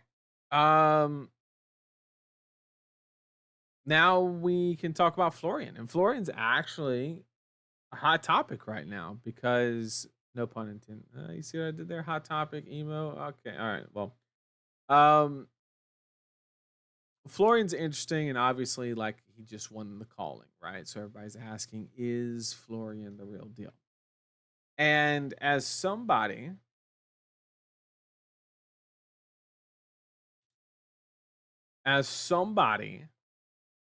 that is a big believer in Florian. I even did some work on like a Channel Heroic list, one that actually converts really well into Enigma, things like that. I put some work into the hero multiple different ways, very defensive and then more aggressive. Of course, I think the hero has legs. The problem is I like let's look at the matchup spread, right? I think you're decent to Aurora, right? I think Enigma is favored. That's just a matter of the fact. You can high roll, but it is what it is. New, I think, is one of the most skill intensive matchups, period. I don't actually know who's favored. Um, and then Zen, I think, just chips you down. It's enough consistent aggro can make trades and kind of whittle you down. And you can never stack them because of the Zen State token. So Germinate's basically dead. And then Vinny, you're probably favored into, and I'm not sure you probably die easily to Verdance, and then you're probably pretty good into Victor. So the matchup spread's okay, right? It's solid, does the thing pretty good. Florian is favored into new. Okay. And so I this one's tough. Off the rip, I want to put him here. That's where I want to put him. But if I'm being 100% honest with you, I think I'm being swayed by the calling win. I think he's a perfectly respectable pick. But I'm actually going to put him below Victor, is where I think his actual placement is. Really good. Solid pick. But if I'm going to attack the meta in that way, I think Victor does it a little bit better. I also think Vinny does a little better if you have the skill to play it. That's the big difference between those. Victor's not a very high skill requirement deck, whereas Vinny clearly is. Um, so I think I was tempted to go a little bit higher because of the recent results, but I don't want to have a recent bias attached to my placements. I work very hard to not have that stuff factor in too much because stuff happens. But I am going to put Florian below Victor as my final placement for Florian. Okay. And so now we go to Jarl. Okay, now Jarl is, and the fact Victor is an A tier while he literally dies to Enigma and New. So that is correct, right? He does well. I think that you can build a version of Victor that comes decent into Enigma. If you go have a full aggressive package, know how to play the matchup really well, because you have to remember Enigma's going more tempo based, more metamorphs, you know, phantasmaclasms, and less 10k reunion mage master kind of structure. So obviously it's still Enigma favored, but I don't think that if what I predict how things play out, I don't think they're going to be massively destroyed by it. New obviously is always kind of sus, but this one you're really good into, and it'll definitely be the most represented deck, 100%. And then you're also really good into Zen. So you're kind of not bad here, really good here, really good here. Doesn't seem like a bad place to be. And unless the Vinny player is exceptionally good, probably even pretty decent here. So don't know. They do still play 10k, but they're not all in with the Mage Master 10ks was what is one of the things. There's a lot of things. One of the things that can just destroy a Victor game out of nowhere is being able to make a play like that. Man, also disrespecting Azuri. Look, I know you're an Azuri player. I get it. But if new exists, you don't play this hero. Like it's the Pro Tour. The Vinny is good. Yes, but you're not factoring in the fact that they're going to lose 1 or 2 games just to their deck not functioning. So yes, they're going to be good, sure, but they have to also have that not happen, which is automatically going to disqualify, a lot of people from top 8 probably. Do-do-do-do. Missouri went top 4 over new at Battle Hardened Charlotte. I didn't know we were basing everything off of Battle Hardened. I missed that memo. Granted, it was a big one. But yeah, I'm just, you know, you got to admit on that one. That was a little sus. But anyway, we'll get back to the tier list. Go with Jarl. Okay. So we got Jarl. Jarl is seeming to be like a natural kind of counter to Aurora. Obviously, you have a lot, Arctic Incarceration is one hell of a drug. Give them 3 frostbites, maybe even 4, depending on the armor situation. It's obviously very effective at shutting Aurora's turn down. So you do pick on Aurora. Also, you're probably, if I had to guess, this is an assumption, I don't know. You're better into new than you are than Victor, right?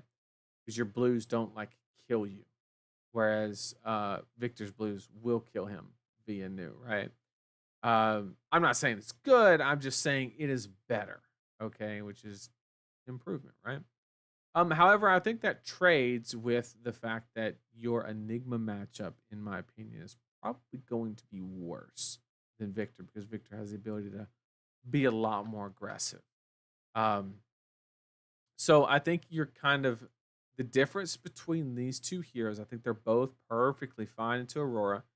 Jarl might end up being a little better depending on how the deck's built. You have to go like heavy ice to really leverage an advantage into Aurora.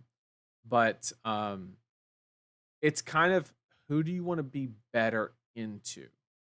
And then also Jarl's not gonna be great into Zen. Zen really has a lot of blues, can be aggressive, outvalue, things like that. But you pick up a lot of equity in the Vinny match because she doesn't want to pitch. Keep that in mind.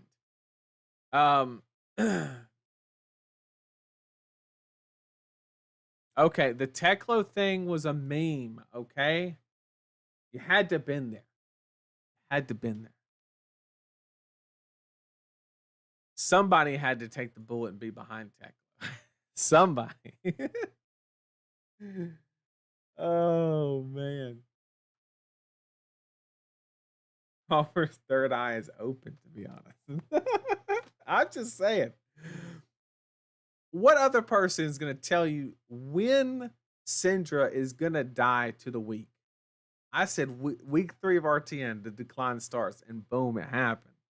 I'm just saying, give me a chance. Give me a chance to be right. That's all I'm saying. That's all I'm saying is give me a chance. I'm gonna take you to the land of milk and honey. That's all I'm saying. So back to it. I think Jarl's a really good pick, but not quite as good. I think Jarl's gonna kind of end up. I'm kind of wanting to land here. I think just because the matchup is as good as it is into Aurora. Maybe even here. Let's do that. Let's do that. We'll pull another showman. No, no, she won't. No, she won't. She's gonna show me those side events. That's what she's gonna be doing. That's what she's gonna be doing. What version of Jarl? It's gonna have to be enough ice to win the Aurora matchup. That is the correct answer. You want enough ice to get that win percentage to 65%. That is the mathematical correct answer. Not 66, not 64, just 65%, like a solid win rate. But not go so far into ice that your deck doesn't do other things. And yeah, that's where I'm at with Jarl. Plain and simple.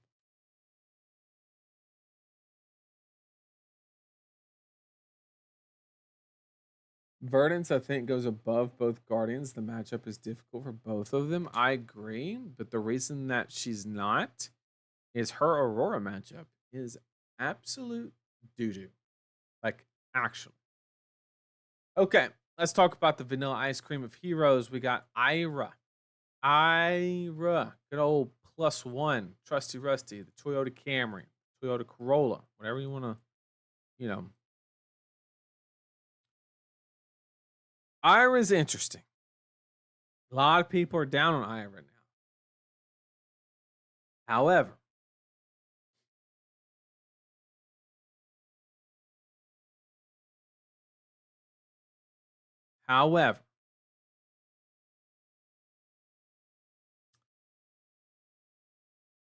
the problem with Ira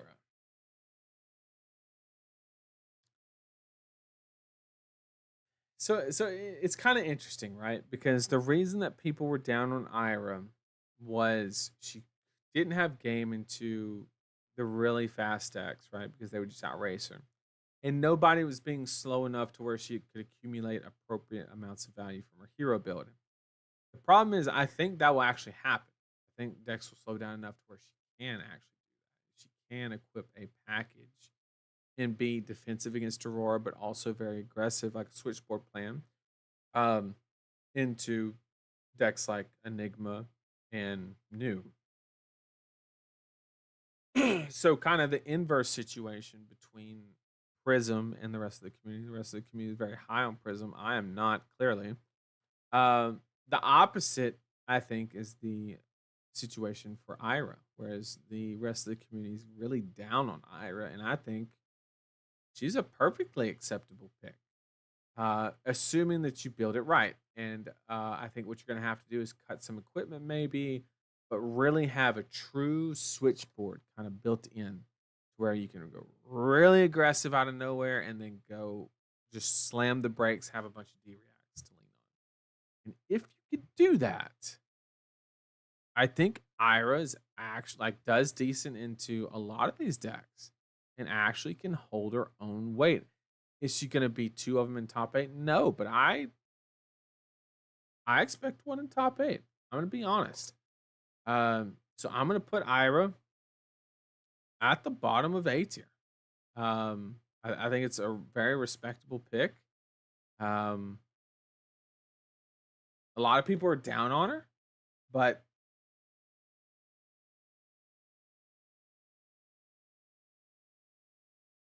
I can't wait for 6 Aurora top 8. I don't think that's going to happen. Nick finally showed up. Bro, for a second, Nick, you missed the screenshot. Tekla was in B tier, bro, above Prism. You missed it. There isn't enough space, and that's why I said you're gonna have to make some sacrifices, cut some equipment, make some hard decisions. But I think you can do it. I just think you have to be innovative.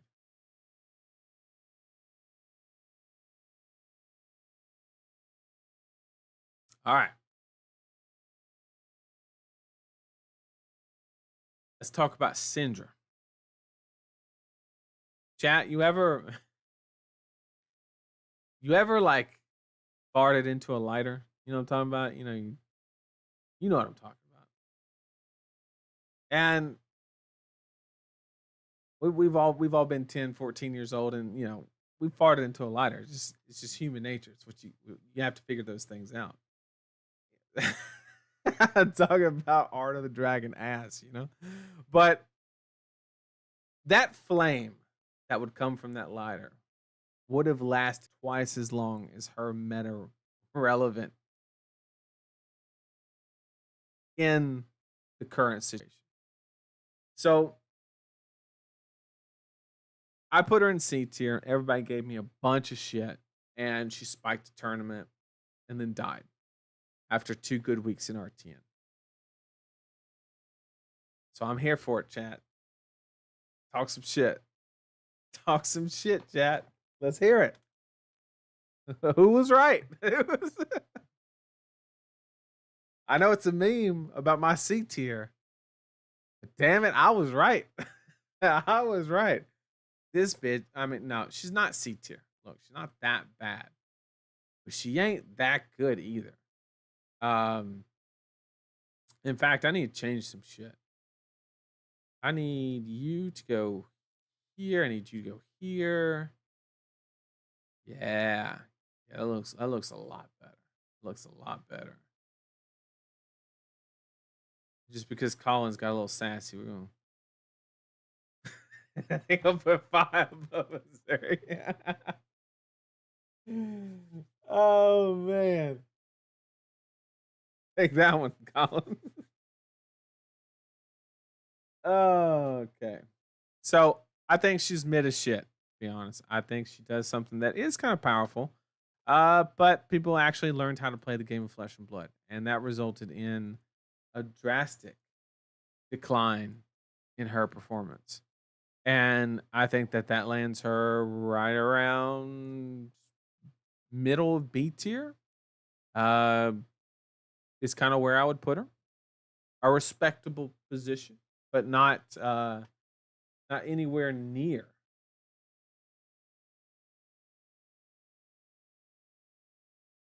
Eugene is too low in this list. I mean, kind of true.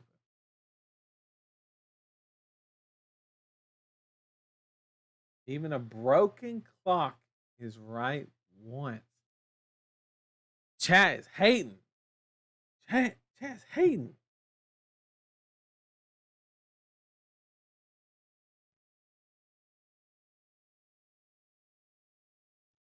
Your first list was low key right. I'm just saying. You got to give me a chance. It ain't ever perfect, but it's usually cooking. I guarantee you that. I can guarantee we're cooking. I can't guarantee it's perfection. Okay. So I think that's where Syndra's going to land. And then we have to talk about Fang. Fang is a very...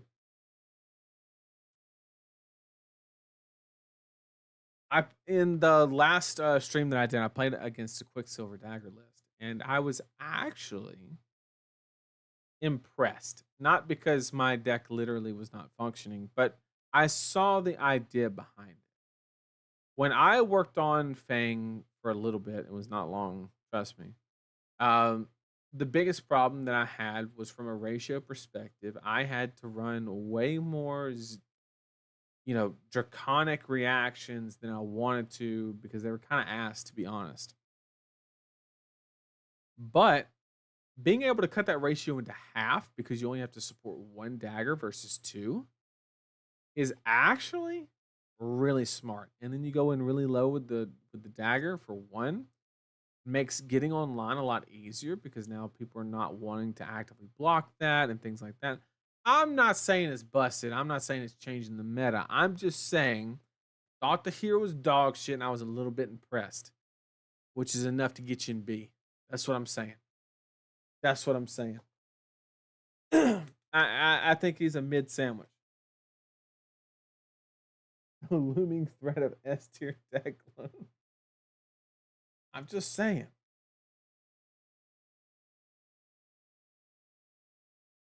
I think Fang is like B. Like there. What do we think about that? I think that's fair. I think he could pop up. He could do well. I could see a Fang player 7-0 day 1 and then lose all 3 games of CC on day 2. I could see that. And they cash like $1,000. I could see that. I could see that happen. If somebody actually does that, I am so sorry. I am so sorry that I put that on you. I do apologize. I do apologize. Oh man. So that's kind of the idea. Um, but I was impressed. I was impressed. I'll admit that. As far as slip through the standings, really giving the other assassin, there's too many assassins in the meta to where I think this hero ability just isn't worth it.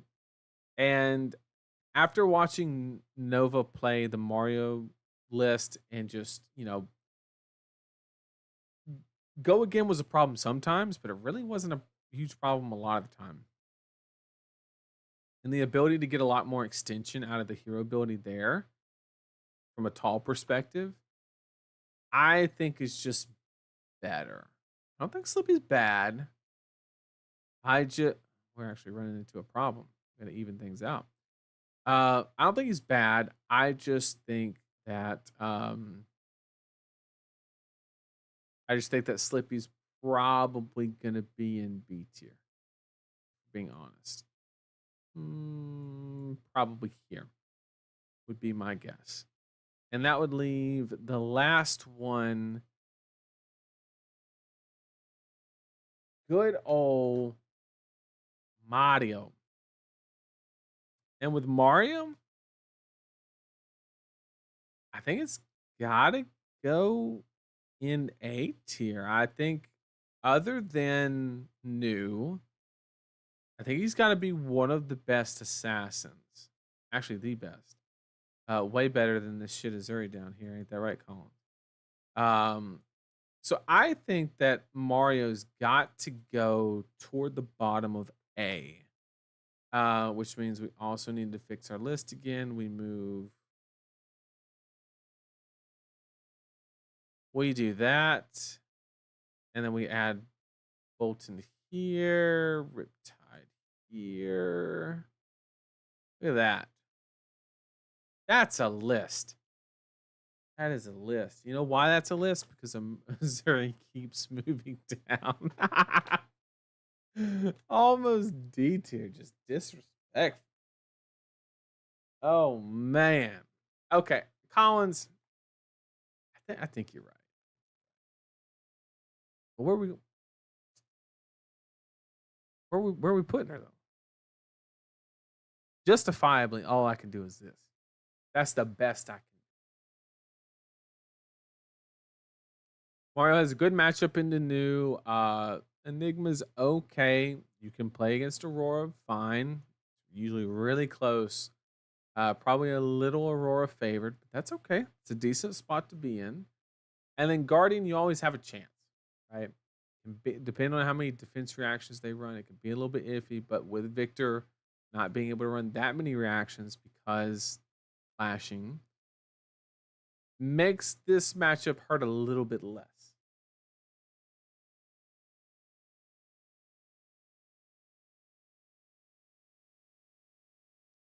I feel like if we're putting Enigma in S, Victor, Florian, and Jarl can't be A. And that's an interesting point. But the points that I mentioned before on that exact topic were that I think that the Victors are going to be built, have such an aggressive package where they're actually going to be playable into Enigma. Yes, they're going to give up the new matchup. There's nothing they can do about that. They can high roll and get lucky, but it's like, it is what it is. But I think that the Victor players might be able to get that matchup to like a, I don't know, like 60-40, something like, like make it a match, not just absolutely get steamrolled. But I think this is kind of what I'm thinking. I'm confident that Azalea's dog shit. Well, not dog shit, but like relatively. I'm doubling down on the fact that Prism ain't doing shit. Okay, same for Syndra. She might get lucky because she's like, you know, got a couple good matchups, but like Dio could sneak up and do something. I've already said that. Downblade Dory's decent into Aurora, has some game, but ultimately held down by all these defensive decks down here. Um, I like this. I like this. How does Victor keep moving up? Well, technically he hasn't. I just moved new from 8 because I always like having 3 S tier heroes. Um, and for a long time, it's been a lot of MST, and that doesn't change. And yes, we're toward that 3. We're not going to count. Not going to count. So that's what I'm thinking about, chat. That is that's where we landed. Where do you think Vis goes? I wish. I wish I could still play that hero. I miss it already.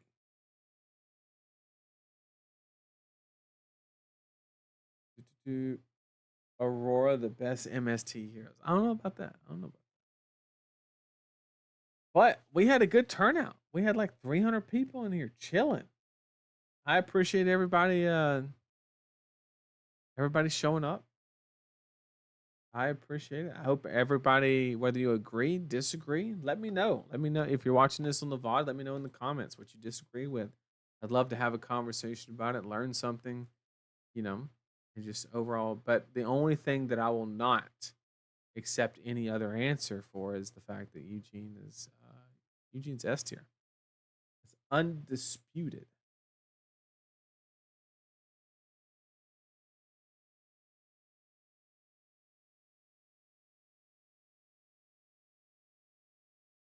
What if Zen LLs this weekend? Well, then damn it, I'm gonna have to do something because that's gonna change. Uh does it? I guess Victor gets worse. Jarl gets better. I think if Zen LL's dead ass, like not even, I think it literally just swaps Jarl and Victor. Like seriously.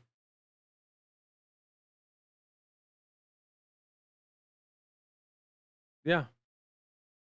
I think that's what ends up happening.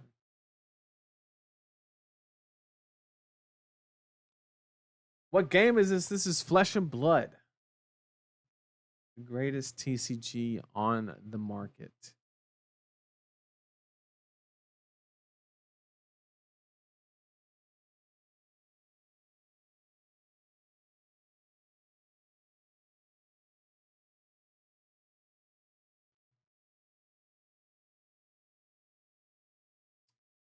He's dabbling in Poison Blade Flick combo Syndra deck. Yeah, I've seen that before.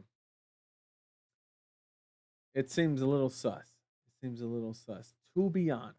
To be honest. But like I said, I appreciate everybody joining me. Had a blast. That's the tier list. Snip it now if you want to. That's where we landed. That is where we landed. I appreciate everybody showing up. Acilio S tier, obviously. I don't know about that. But I did say that he has the potential, somebody has the potential to break something with him specifically. So I do see something maybe going on with that hero, Arachne Huntsman, S tier. You're trolling. But I could entertain the idea of him being better than Azuri. I'm just talking shit now. Celio S tier, 9 somersault, 9 fighting spirit. Sounds familiar. I like that idea. I like that. Yeah, I bet I didn't think about that. Couldn't be me. Couldn't be me. I guess I'm playing Mario only deck in A tier. I have the cards for. I mean, I think it's a solid pick. Very skill intensive. You have to know the ins and outs of what your opponent's trying to do. But I think it's a solid pick. But yeah, I appreciate everybody joining me. I hope everybody had a laugh or two, enjoyed the commentary, and yeah, I want to say I am so excited to watch Brazil have their first calling. Um, I can't wait. That community has deserved it for so long. I'm so excited about them getting their first calling. They so deserve it. and I hope they have an amazing time. And I want to see like a giant picture with a Brazilian flag. I mean, I hope they go all out. That's what I want to see on Twitter. I want to see 200 people lined up holding the flag, aerial shot. Like, I want to see some cool shit.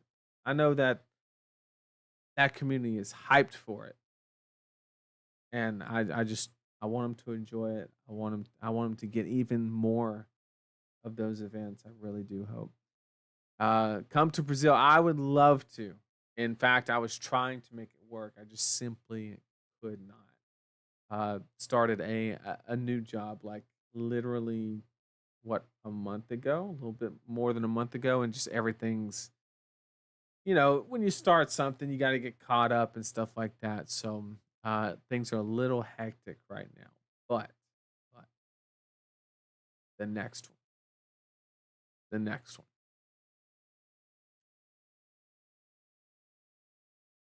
and above all else, I hope somebody from Brazil wins the damn thing. That would be the coolest thing on the planet. That's what I hope.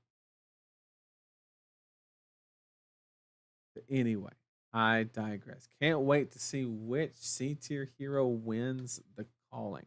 See, that was the strat. That's why I ended up putting Teklo in C tier. Y'all were just 2 steps behind. But anyway, I hope everybody has an amazing night. Thank you. Thank you for joining me. I really do appreciate it. And yeah, I will see all of you in the chat for the Brazil calling. I'll be hanging out in there watching it. And yeah, I'll see everybody next week.